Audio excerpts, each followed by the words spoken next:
All right, good afternoon, everyone. Welcome. You've joined Webinar Wednesday with Can Do. We're so honored that you are here. Or if you're catching this on the replay, we're glad you're here. It's going to be a good one. We're going to really listen to the story today. I love hearing the story of entrepreneurs and them showing up in creators' world in the best way that they know how, bringing their good ideas, their vision, their hearts. So I'm looking forward to hearing the story. I hope you are as well. I always like to take a moment before we get started just to, ground ourselves. I know life is busy. The hustle is out there. There's lots on our plates. So I think it's important to just take a moment and acknowledge, the goodness of Creator. Take that deep breath in. Just center yourself, find that gratitude, hold onto something good in your heart. There's always something good to be thankful for.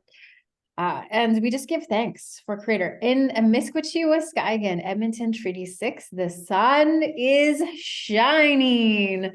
And so when the sun shines, it's always for me. I'm like, thanks, Creator, for meeting me in this good day. But no matter what, figuratively, literally, if the sun isn't shining in your world, just know that you never are walking alone, that you are always surrounded by, goodness. You're always surrounded by land, Mother Earth, the ancestors, I believe, are always walking with us as well. So you're never alone. So we just take a moment to honor the goodness of Creator. So this, Can Do Webinar Wednesdays is just a great opportunity for us to learn from each other. There's Indigenous brilliance in our world today. And so we're here really just to learn, take in the story, be inspired. And that's what this is all about, building our own capacity. So I am excited to introduce our guest speaker today, who's going to talk about Indigenous entrepreneurship. It is a success story. So the story of Michelle Cameron, the CEO and founder of Dreamcatcher Promotions, INAC or INAC and Dreamcatcher's executive offices. She's going to correct me if I need to be corrected. Born and raised in a single mother household in Winnipeg, Manitoba. An early on entrepreneur who has strived and persevered through the hardships, financial strain, and sacrifices to run successful businesses. Despite all odds against Michelle being an Indigenous woman without a mentor to guide her, that's hard. She has become a success story for many. So after 10 years of business, she knows what it takes to start, run, and maintain a successful business with new knowledge to guide others to also on their own business path, inspire that dream, that vision. So Dreamcatcher Promotions is Canada's largest Indigenous-owned promotional company. I love saying that out loud. And again, we're highlighting Indigenous brilliance today. So we really welcome you, Michelle, to our webinar this afternoon. So she was born and raised in Winnipeg, Manitoba, with strong pride as a treaty status woman, a member of the Peguis First Nations, and a mother of 5 beautiful children. So she's the owner and founder of Dreamcatcher Promotions. So it was in 2011 that she started her business, the Dreamcatcher Embroidery, as a home-based business. 2013, it's all about that evolution and that growth. Dreamcatcher Embroidery was changed to Dreamcatcher Promotions to better establish and describe Dreamcatcher Promotions as a business which offered much more services beyond embroidery. So they broadened their services, which included a variety of print promotional products and apparel for business agencies and organizations. So in 2018, Dreamcatcher Promotions was gaining strong brand awareness and increasing its client base, and became well recognized with the Indigenous and non-Indigenous business community. and then launched their website for online ordering. So be sure to check out their website, and focused on advertising and promoting products and services through social media. So to this day, she's the sole proprietor and manages the day-to-day productions or operations with 56 staff members. Oh, talk about your growth game. So we're looking forward to having you just share the story. I'm looking forward to listening. So thank you everyone for joining us. And it is my honor to introduce Michelle. Thanks, Michelle. That's a great introduction. And thank you for the opportunity to speak here today. And I guess I will just share my journey over the last 11, 12 years, the highs, the lows, the struggles, the gains, pretty much everything we've gone through on the roller coaster of business over the last 12 years. I will share my screen with you so that you can see my presentation. Here it is. Let's see. Hopefully, okay. Can everybody see it? So I really, when I created this presentation, I thought about a title to it, and it was literally the only thing that I could think of was chasing my dream. Like, well, why did I want to do what I do every day? And to me, that was, it only made sense to call it Chasing Dreams, because that's literally what I did my whole life. So I will get started. You know, I'm going to exit out of this one. I think I'm going to use, my team created two, how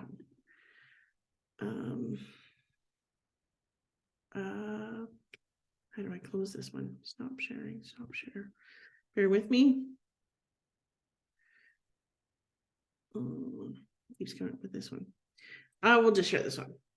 So my name is Michelle Cameron, as Michelle introduced me. Born and raised in Winnipeg, Manitoba. I'm a middle child. My mother had 3 children, and my mother was a residential school survivor. And I like to say that because her strength is what molded me to who I am today. All the struggles and the trauma she went through built her to who she is, and she's a strong Indigenous woman. And as Michelle said, I really didn't have any mentors 12 years ago to look to. And I get asked this a lot of times when I speak at engagements about who's your mentor? Did you have a mentor?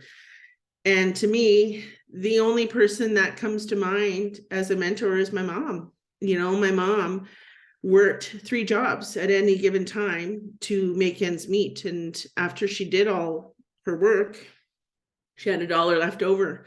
And I thought to myself, wow, you know, she has to do all this just to provide and put a meal on the table. And there's got to be more to life than just, you know, working to live, literally. And I thought, okay, well, if I ever had a chance, I wanted to do more for my life, for my children as I got older. So at a young age, this is what started my entrepreneurial journey.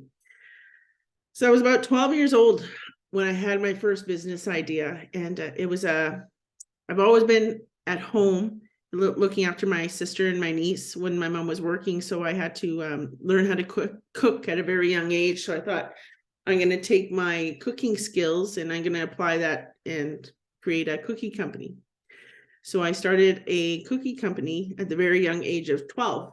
So my mom would go to the store, she'd buy me all my supplies, and then I would make all these cookies and send them to work with her. I said, okay, can you sell my cookies? You know, and I was going to make extra money because there was never anything extra at the end of the day. And so she did this for about a month or so. And then she comes home one day, she says, okay, well, my girl, like, your cookies are a success. And when are you going to pay for your supplies? I'm like, well, what do you mean? I said, I've been cooking this whole time.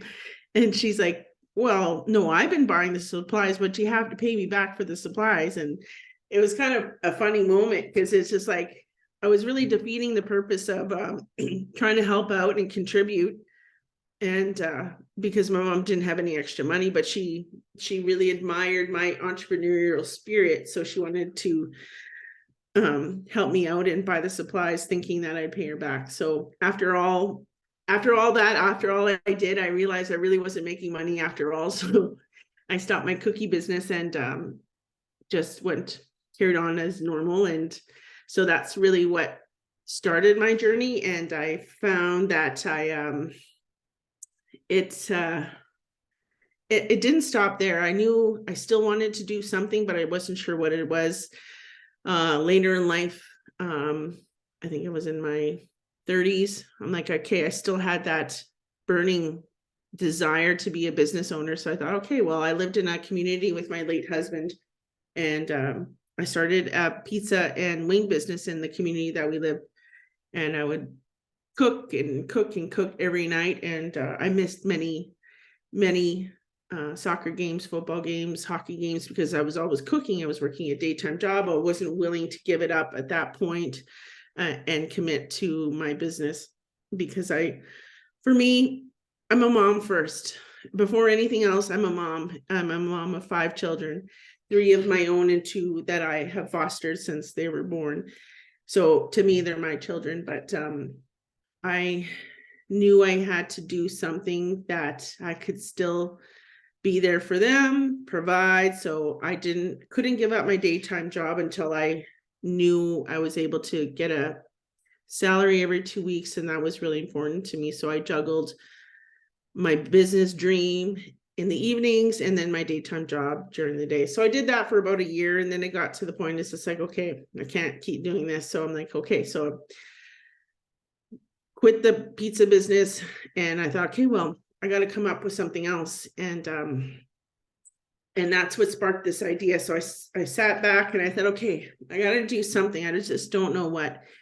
And so a light bulb went off one day when I was out and about, and we would go to hockey games and different communities, events, and everywhere I went, I would see something embroidered with a community logo on it, whether it be a hat or team jackets or apparel, jerseys, whatnot. And I thought, oh, okay, light bulb went off. Like, this is a great business idea, because it's never going to die. There's always going to be business, because if you're thinking tracksuits, whatever, kids always grow out, or there's a new team that comes. And so that's what sparked my idea. Like, okay, I should start an embroidery business. So what I did was, and this is the funniest part, I bought a used embroidery machine on Kijiji. I had no idea how to sew. I had no idea how to embroider, but I thought, I'm going to learn. And I love learning. And what I did was I watched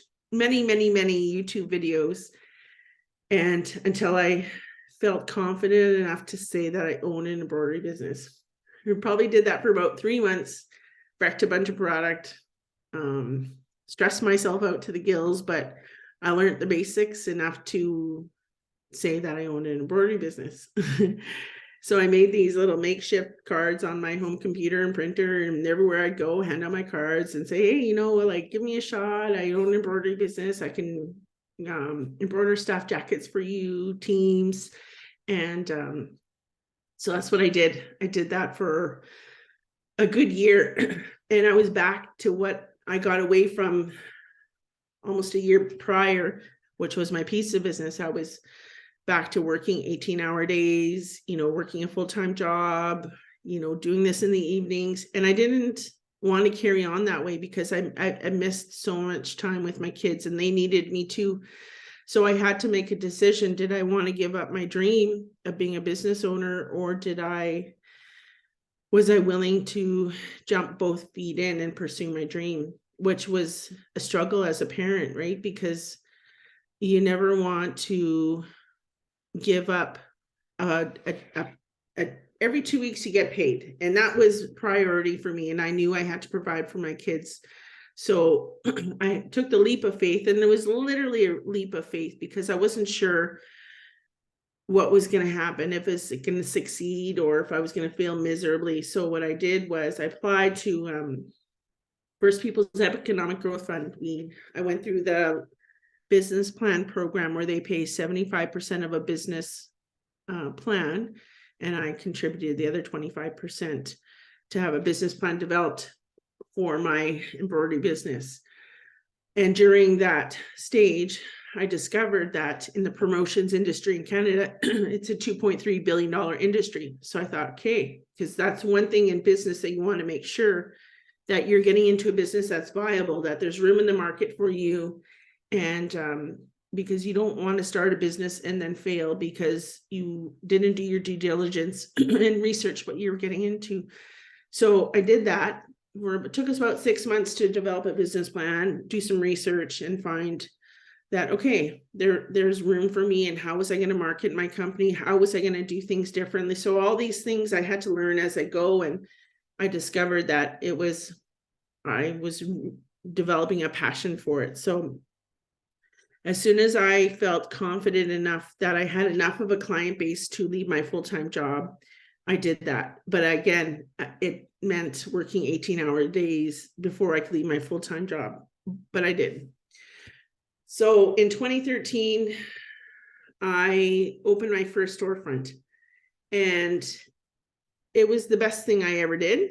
If you asked me in the early years, was it the best thing? Probably I would say no, because I think in the first 3 years, I thought about throwing in the towel at least 20 times because it was a struggle. It was, I wasn't prepared at the time for what I was getting into. Yeah, I knew the embroidery component. Yeah, I knew the processing orders, but when I opened my first storefront, which I received a loan and a grant to open my first storefront in 2013, I didn't think of all the things that would come with it. And that's where I guess the mentor could have come in to play and could have helped a little bit more. Because I felt I struggled in the beginning with the finance, right? The financial component, because I have no background in finance, and I needed to figure that out as I went, and what programs were available. So I started the company, and my first employee was my mom. And I'm so grateful for her because she left a wonderful job at Great West Life, and she jumped both feet in with me, not knowing if my company was going to succeed or not. And I'm grateful she did, because she said, my girl, I'm like, are you sure? And she's like, well, my girl, you know what? You gave up so much in part of my childhood, because I was always babysitting. I was always looking after my little sister, picking her up from daycare, cooking her food. And so I did that for years to help her while she worked, just to pay the bills. And this was her time to give back to me. So she quit her job, not knowing if my business would fail miserably or if we'd succeed. She just knew that it was her time to give back to me. And I still appreciate her to this day that she did that. So I started the company in 2013, just myself. And then I hired my mother. By the end of the first year, I had 3 employees. By the end of 2014, we had a total of 5 staff. So we were constantly working to get to where we needed to be. By the end of year 3, we were already looking at growing out of our little shop on Notre Dame to larger locations. And in business, people always ask me, what are the key things that get you through owning a company? And to me, the only word that comes first to my mind is perseverance. I had to persevere so many obstacles to get to where I am, not just being an Indigenous business, but being a woman in business. It was a struggle, and being a mom was a struggle, because I had to balance growing this company, growing my business and then being a mom on the other hand. I had to be who we are today. We had to travel to different communities across Canada, just marketing who we are, because in the promotions industry, it was really tough to get into, because there is 1,500 other marketing promotional companies in Canada. So now I'm going up against the guys that have been in the industry for 20 years. And I had to think outside the box. Okay, what am I going to do that's different? And how am I going to bring on clients that have already been going to somebody for 20 years? So what we did in the beginning is we drove to communities, many communities over the years, and spent 2 or 3 days on the road, 4 days a week, just getting to know communities and building a strong client base. And which was really important, especially in Indigenous communities, because people don't realize people aren't going to just hand over their business to you. They want to have a relationship with you. They want to know you. They want to see who you are. And they won't just necessarily hand over their business. So doing that, I did that for probably 3 years. And that's why it got to the point where it's just like I thought about throwing in the towel 20 times, because it's just, I was trying to balance all of those things, and it was hard. And a lot of people think business is so glamorous, and it's really not, you know, especially in the beginning, because you're juggling. The first to people to get paid is my staff. I'm the last to get paid, my bills, my suppliers, my staff. Then if there's anything left, it'll be me. And I'm lucky my partner at the time had a full-time job, because I relied on him a lot in the beginning. And there was times I even asked my mom, can I borrow money for groceries in the first year? Because it was just like, I made sure everything else was paid first, and I was building something. But I knew I knew in my heart that we were going to be something, and we just had to hang in there. So as we're going through the early years, the struggles, you know, the times I felt like throwing in the towel, it was my kids really that uplifted me and kept me going, because I wanted to quit. And, you know, they were excited. They're like, my mom owns a business, and it's just like, Mom, you can't give up. And, you know, and I think, okay, if I throw in the towel now, all the soccer games, football, hockey games I missed would have all been for nothing, because I'm building something for my kids. And I wanted to provide for them more than my mom ever provided. So they were my driving force and what kept me going in the early years. And about 2016 is when we grew out of our little location, which was 700 square feet, into our second location, which was about 3,300 square feet. So it was a bigger space, double the rent, but we made do. You know, we were picking up steam. We were starting to build more of a client base across Canada. And so that's what really helped the company grow. Over the years, I started my company as just Dreamcatcher Embroidery. And I did that, and I mastered that. I think I've kind of mastered that. I kind of really didn't. I actually, now that I think about what I knew then, it's just like I literally knew the basics, and it was tough to expand on that. And but I did. And so I did embroidery probably for the first 2 years of my business. And then my clients would say, oh, well, do you do screen printing? And I'm like, no, I don't. But I partnered with somebody in Winnipeg that I would just order the t-shirt, send it to them. They print it for me, and then they'd send it back to me complete. And then I'd ship it to the client. And I thought, okay, well, maybe that's a service we can add on. So, okay, so now I do embroidery and screen printing. And as I went on, it's just like people all do promotional products now, water bottles, bags, pens, notebooks, whatever, anything with a company logo on it, we could print. And so I added that on. So that's why we rebranded from Dreamcatcher Embroidery to Dreamcatcher Promotions. So fast forward, in about 2018 is when we really started growing. And then I added on to what we do now, which is, if you'll see some of the pictures I'll put up, we added a whole screen printing division. So I have 2 automatic machines that have the capability of printing 3,000 t-shirts in a day.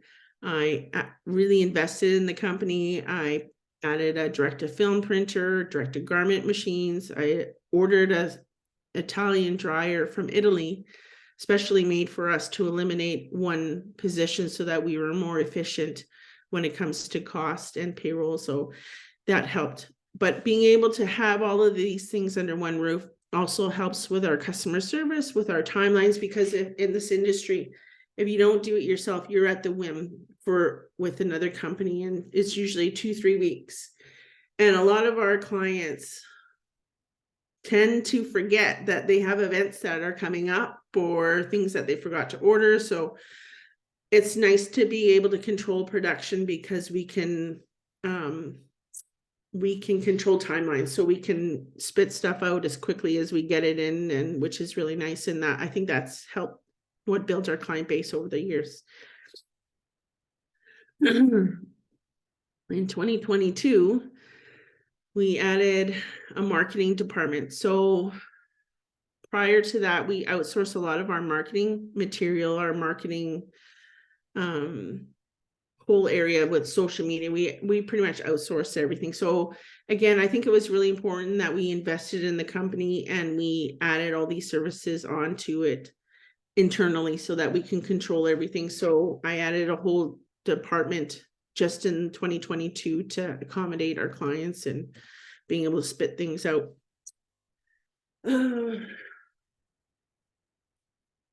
I like to say this is a really important page for me, because I really firmly believe that it's partnerships and relationships that help an Indigenous company grow. If it weren't for some of my partners, I don't think I would have had many opportunities that come across my path. Manitoba has Lisa Meaches. She's had a lot of faith in me, and she was the first organization that gave me a shot at doing merchandise. And so when I talk about doing merchandise, so it's like if you go to an event, you buy all the event merchandise. And so ever since I opened my doors, Lisa Meach has had so much faith in me that she gave me the merchandise supplier for the Manitoba Festival. And we've been doing it for 10 years, which is really great. We are also the only Indigenous promotional company that's ever been able to acquire a license to print for the RCMP Canada-wide, also a license for Under Armour Canada, and also Northwest Company. So Northwest Company is a great partner. They've been able to support some of the initiatives that I like to work on, like Orange Shirt Day, Red Shirt Day. They've ordered shirts for 120 stores across Canada, which helps spread the word about Orange Shirt Day and Red Shirt Day. So I think those are really valuable partnerships. And again, and then in the world of Indigenous business, I think a lot of times if you get a big account, it's like you get more credibility with other corporations, or, oh, you do business with them. Oh, okay, well, maybe you'll give you a shot, right? So those are really important partnerships that I like to say. In this past year, we got on the Indigenous Business Directory of Canada. So now we print for Natural Resources Canada, Parks Canada, I think Corrections Canada, Border Services, Canada Border Services, Department of Oceans and Fisheries. So we're now on the procurement directory, which is really great. And that was really tough to get on that, because it was a lot of paperwork, a lot of hoops that we had to jump through to get through and be part of that procurement strategy, but it's paying off. And I'd like to say that we give back, like we do give back. I'm not going to say that we like to say, we do give back. Just recently, I won the INAC Indigenous Business of the Year award. With the award came a $5,000 payment, and I took half of that, and I created a bursary for a woman in business in Winnipeg. So we created this application process, or they applied, and I selected the winner of this competition, and I gave her half the winnings, because I thought it was important that I give back. Somebody helped me once and believed in my business and me, and it's because of that I'm in business today. So this was my opportunity to give back to somebody else. So I took half of it and I gave it to it's a lady named Cassandra, and she owns Charcuterie here in Winnipeg. So just a moment of pay it forward. So I'm very passionate about giving back. You know, Red Shirt Day for us is, it's May 5th, I believe, is one of the big days that we honor the murdered and missing Indigenous women and girls. So we create a red shirt and we donate the proceeds to a local program here in Winnipeg. It's called Drag the Red. So it's a local grassroots program that drags the Red River for missing and murdered Indigenous women and girls.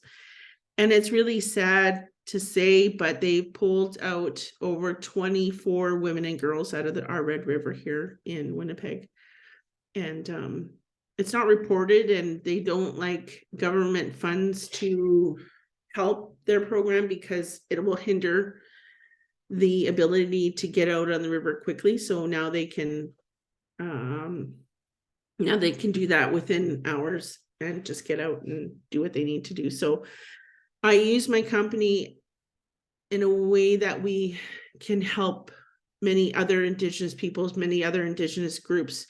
And I believe wholeheartedly that's why we are blessed with a successful company in order to do that, because we've helped so many different groups over the years and we will continue to do so. When it comes to Orange Shirt, like I said in the beginning, my mother is a residential school survivor. And I get asked this all the time, like, what does Orange Shirt Day mean to me? It means when somebody wears an orange shirt, it means they've heard our story. They've heard the story of the survivors, and they're getting an understanding of Canadian history. And that's really important, because in order to move forward in reconciliation, it means you have to have a truth and an understanding of what has happened and why we are here today. So to get to that point, and it's not going to be an overnight thing, reconciliation, it's going to take years to get there. And it only happens when we start talking about it and we have a broader understanding of why we're here today. And I think Orange Shirt is just the beginning of what that's going to look like. So years ago, probably about 4 or 5 years ago, I started printing orange shirts. And 3 years ago, when 215 hit the media, it took Orange Shirt Day to a new level. And it was a good thing, because now people were their eyes were really opened. 5 years ago, nobody really talked about it. Within the Indigenous community, yes, but outside the Indigenous community, no. So I think that's why it was a good, not a good thing that it happened, but it opened many opportunities for people to learn. And that year that 215 hit, I seen people selling orange shirts for $30 to $40 a shirt. And I always told people that one day, there's 365 days in a year. Out of 365 days, there's one day that you do not make it about making money, and that's on September 30th.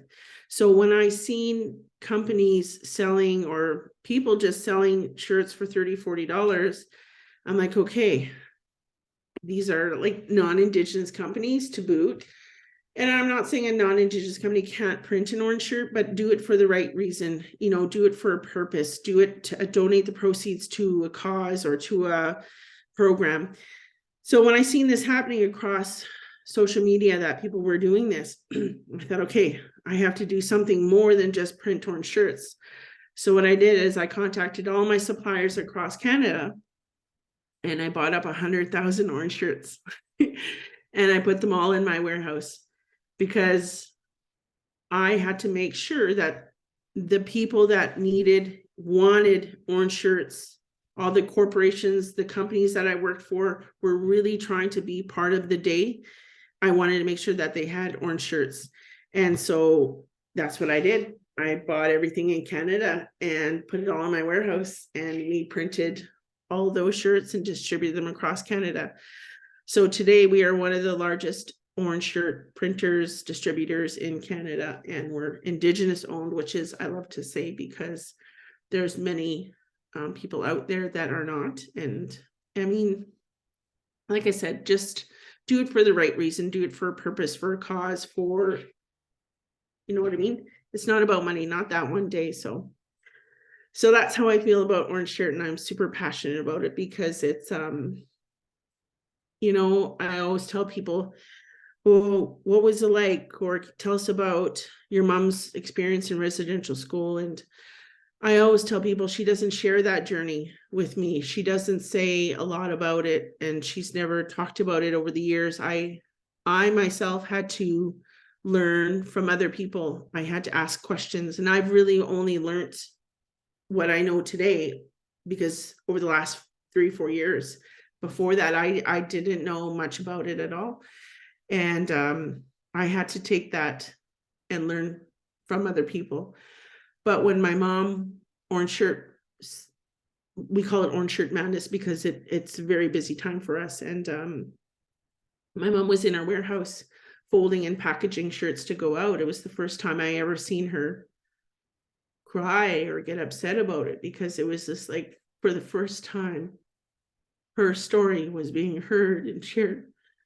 And it wasn't just her story, it's many stories. So it meant a lot to see her emotional about it, because she doesn't get emotional about it ever, except for when this started becoming nationwide.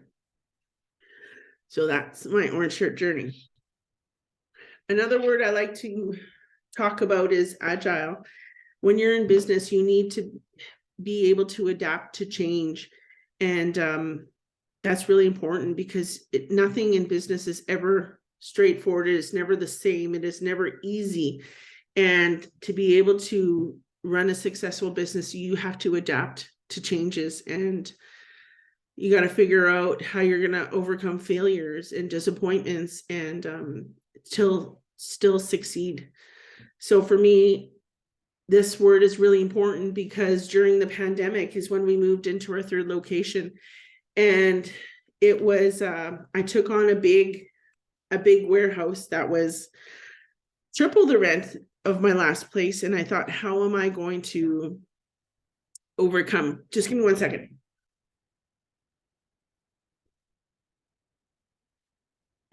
How was I going to now pay the rent? How was I going to pay for my 20 staff I had when COVID hit? And so I had to think, okay, we got to do something. Where failure's not an option for us. We have to overcome this. There's many families that rely on Dreamcatcher being a success. So there was like 20 plus families that needed to be supported. So how we did business over the years, we would go to markets and trade shows and set up and sell products with Indigenous artwork on them.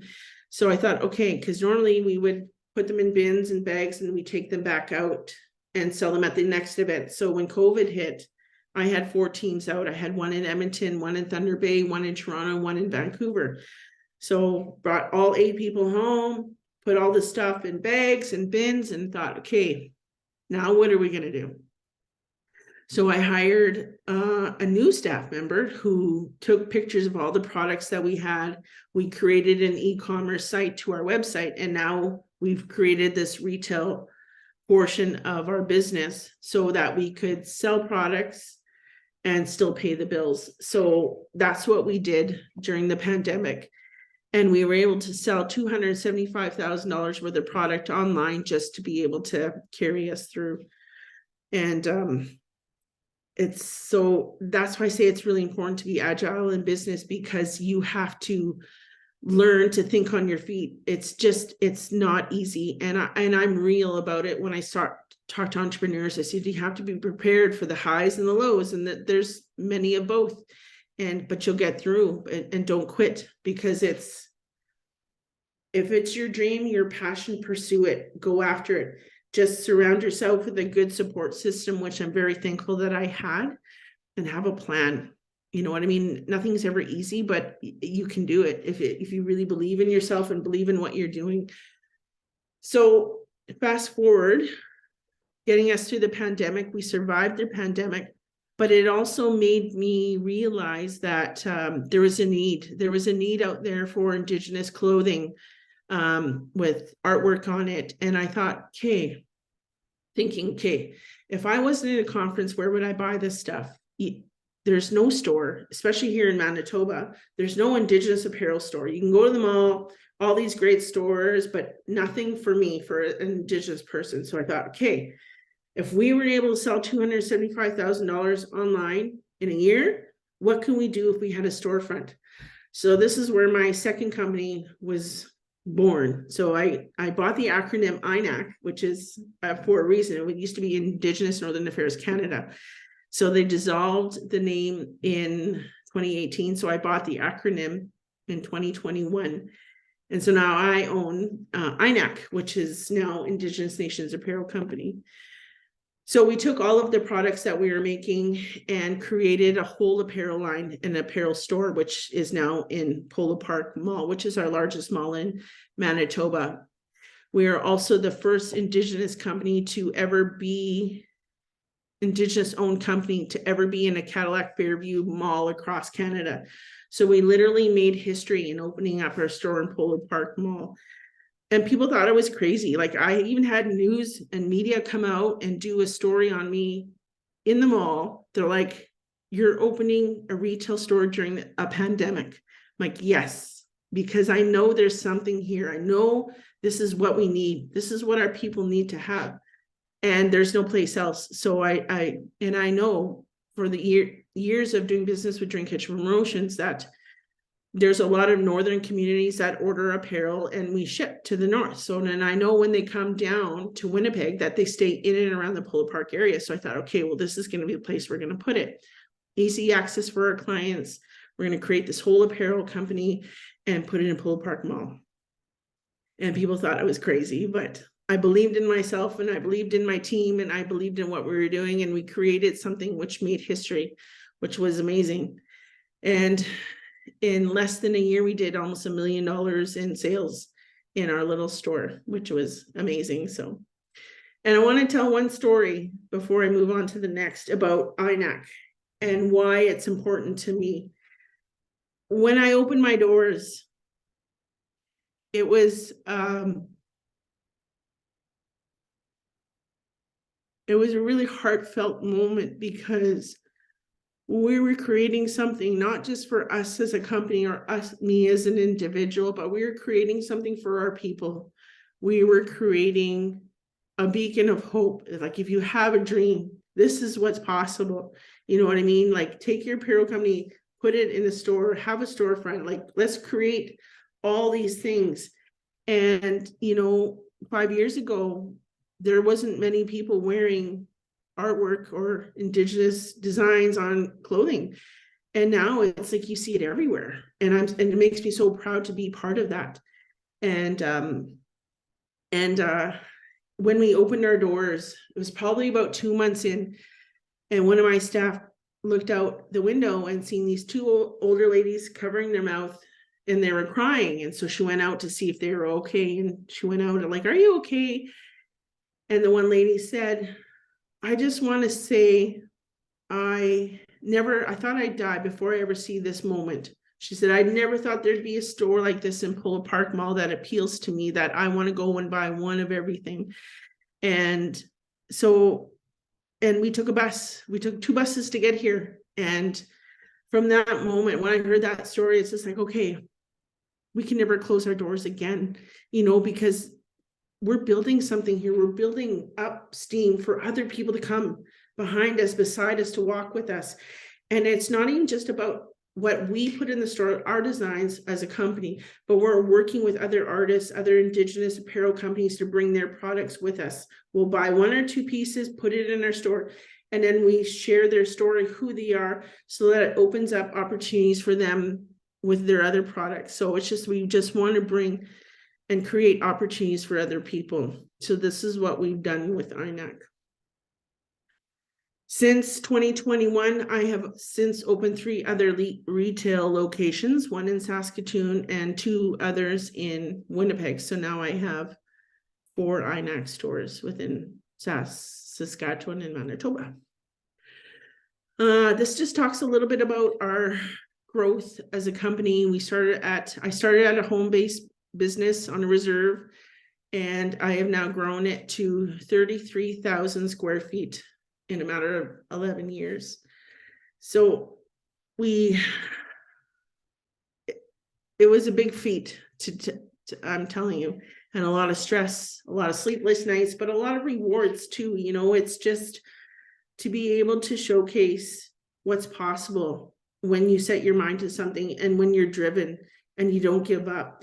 These are opportunities to show other Indigenous entrepreneurs, people, that this can be done, and here's how you do it. And it's really, there's nothing out of reach for our people. And I tell this one story growing up, and I think it's really important that I tell it, because it's kind of what set me for who I am today. When I was 16 years old, I walked into an RBC bank, and I looked around, and there was an Indigenous woman as a bank teller, and I'm like, oh, like I was mind blown. I walked out of there, I'm like, oh my God, I can be a bank teller. And I'm like, oh. And then I'm thinking about that, okay, is that really what I strive to be? Is that really the level of professionalism for our Indigenous people? It's like, no, like that's just a starting point for our people. Like, we can dream big, we can do bigger things, we can be business owners, architects, engineers, doctors, lawyers, social workers, anything. But we have to put these people in front of other Indigenous people to see what's possible. And this is why I'm so passionate about business, and why I love sharing our journey, because I wish I had that growing up. I wish I had somebody to look to see, okay, they did it, I can do it. And I've had many struggles over the years myself personally, you know, and, you know, I was in a foster home. We were homeless. I, you know, went through our own abuse and running away, years of running away. And I still discovered who I was. And I wanted to be so much more than that small little person I was back then. And I go back and I think, hey, all through my years, I didn't have solid friends, you know, because we ran away so much. We were homeless that I was in 22 different schools, just in elementary alone. And I never really made true lifelong friends and a network of people that I could go to. But I used those moments to build myself up. And I thought, okay, I'm going to be more. I'm going to do more. You know what I mean? I'm not going to let those moments define who I am today. And it was hard, but it's just like, I didn't want to be that small little person, you know, and I'm stronger for that today. And I don't take those times as a detriment to who I am. Those actually built my strength for who I am right now today. So, sorry, fast forward. So those are the things that I like to tell people to take and build on, you know, because a lot of people will turn to, you know, alcoholism and drugs, and I had a tough life, and yeah, we do, but take those as a way to build up to who you are. Take those moments and build your strength. Like, yeah, I went through crap, but you know what? I'm stronger for it today because of that. So, and that's really why I am Michelle Cameron today. And so now that I've created a second company, I get these moments where I think I plateau just a smidgen, and I'm like, okay, what else can I do? So now, because I wear my helper hat, right? And I'm like, okay, how else can I help people? So now I've created my third company, which is Dreamcatcher Executive Offices. It's a First Nation co-working space on First Nation land. So anybody that's an entrepreneur budding to be a business, but wants a space that's on First Nation land, has mentoring, a space to share office space, admin assistant, futurepreneur is going in there. So it's just an opportunity for companies to grow. I know I'm running short on time. Michelle, I'll move it along. I'm sorry. Again, community involvement. I think that these, as an Indigenous entrepreneur, it's my job to give back to the communities, the Indigenous communities, and I'm really passionate about it. So as much as it takes time away from my business, I make sure that I'm at the table where I can help entrepreneurs grow their business, or just even start, or sharing my knowledge that I've had over the years. So I'm a member of the Winnipeg Chamber of Commerce. I'm the chair of the Indigenous Chamber of Commerce. I'm on the Red River Social Innovation Indigenous Economics Advisory Committee. I'm going to be on the Manitoba Liquor and Lotteries Board, and then on the Business Council of Manitoba. So again, I want to make sure that I'm on these boards so that our Indigenous people are represented. And I think that's the only way that these larger groups move forward with reconciliation. So just a little tidbit, and I like to say, these are not my accomplishments, these are the accomplishments of my staff. And this is a shout out to them. It's not a shout out to me. So we just recently won the National Aboriginal Entrepreneur of the Year Award through INAC. We also won the Entrepreneur of the Year Award for the Canadian SME. We just won the Asper School of Business Vibe Award, nominated for the City of Winnipeg Rising Star Award, and just nominated for the City of the Winnipeg Women's Award, and nominated for 5 other awards this year. So again, these are all accomplishments by my wonderful staff, because it's honestly, it's the work that they do every day. It's the people behind the desk, behind the phone, on the internet, our social media team. It's every single person in my company plays a role in where we are today. So it's all because of them. So these accomplishments are theirs. We just recently celebrated our 10 years in business. Again, it was a monumental moment to be celebrating 10 years, because there isn't very many successful Indigenous companies that make it past year 5. And I still say I want to do a study, and I want to find out how many companies there are that went through the same process I went through, that survived the 3-year mark through First Peoples Economic Growth Fund. So that's my mission, to find that out. And I'd like to see, what are the barriers? Why didn't some of these companies succeed? And how can we do more to help them make it past that point? So for us to celebrate 10 years was a monumental moment. And again, in bringing our culture to the neighborhood, because it's all large businesses, corporations, and all the people in the communities, the businesses around us all came out because they heard the drum, the dancers were there. And so it was really, really great to do that. And I will play this, I hope it works, a little short video of our showroom. I don't know if you guys can see it, let me know. No? Okay, hang on. Now?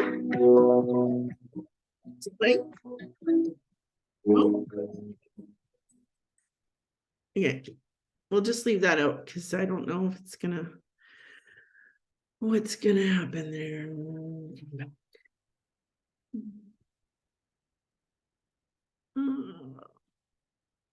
Sorry, guys. I knew that was gonna happen to me.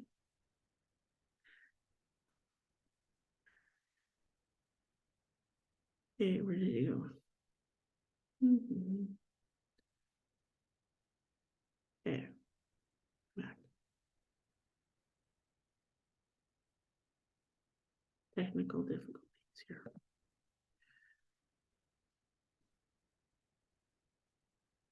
Okay. Can you guys see my screen? No? Okay, hang on. Can you hear me? Okay. I think it was almost done anyway, so it's just so there. Yeah, that was the end of my presentation. So just to kind of a little bit I could go on and on for like we're 10 years worth of business, but yeah, so that's my story. Well, first of all, congratulations on 10 years. That's incredible.